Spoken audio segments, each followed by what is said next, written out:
Welcome back. In our last lecture, we introduced the idea of charges. The big concept is that like charges repel each other and opposite charges attract each other. So for this reason, like charges want to avoid each other. So when you take a charged particle and put it in contact with a neutral particle, the net charge will want to distribute evenly over the two objects. So you guys did a couple questions last time, sort of like the one I'm showing here. So in this case, a sphere on the left has a net positive charge of plus 4, and it has been brought into electrical contact with an identical sphere on the right. The question is, what happens now? Well, first of all, we need to remember that in a system like this, only the electrons move. So, next we remember that there are a huge number of positive and negative charges in every material, so the neutral sphere actually has a balance of protons and electrons.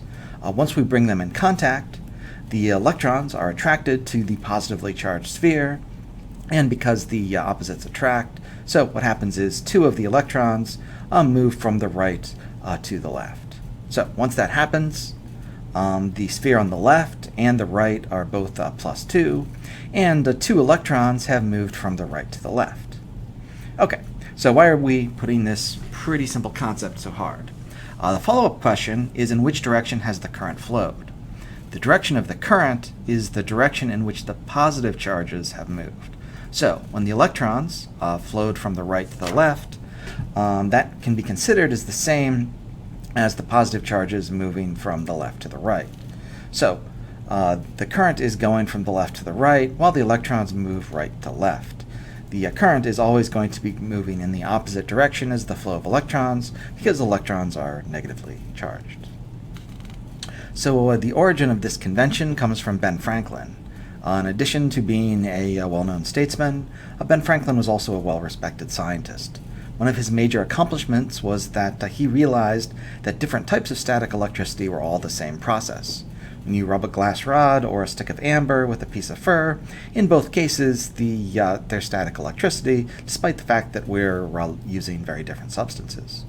He also realized that lightning was the same as other sorts of static electricity, and he found out that there was really only one type of static electricity. Now, his vision of static electricity was that it was all like a fluid. So some materials, such as amber, he thought contained a large amount of this fluid.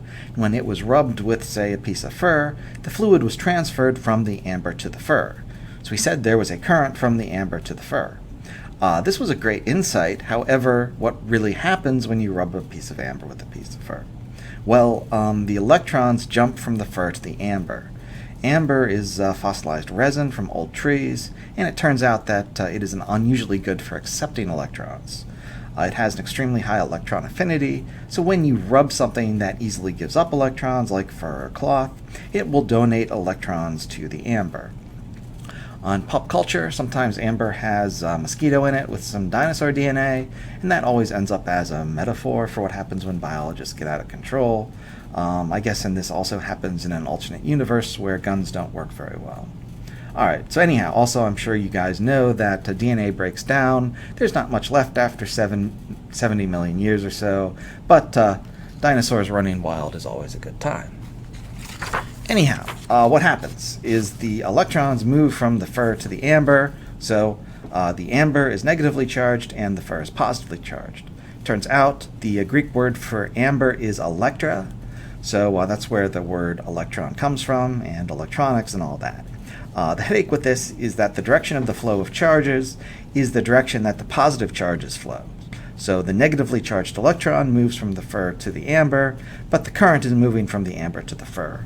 This convention is that the electrical current moves in the opposite direction that the electrons are moving, and you can thank old Ben Franklin for this, for guessing wrong about the direction of flow in an electrical current. I guess this is also kind of a pain in chemistry. Reduction is when a chemical gains an electron because the charge is reduced.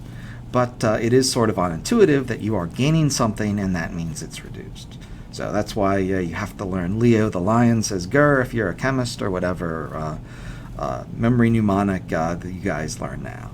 I guess so if Ben Franklin had guessed right, we would talk about increasing in oxidation rather than redox. All right, so you guys have a couple questions here to do. A repeat from last time, and then there's a little sort of a historical question with a bit about Ben Franklin.